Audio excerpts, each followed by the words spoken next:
Hello, this is your boy Miguel from the Mobile Mechanic 757, just to give you a mechanic BMW AC tip. Working on a BMW 535 X series, changing the high pressure hose, and I'm pretty sure this happened to many people because I had to do this numerous times.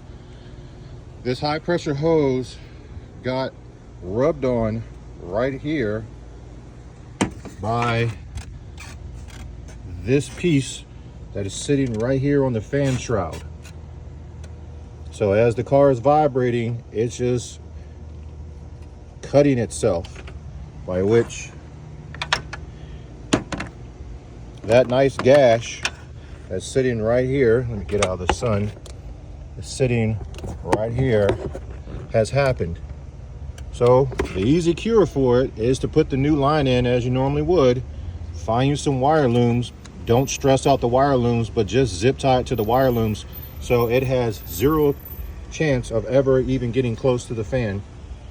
This is just a mechanic tip if you are replacing any kind of AC lines on this BMW high pressure line and your lines are getting cut to pieces by the fan shroud.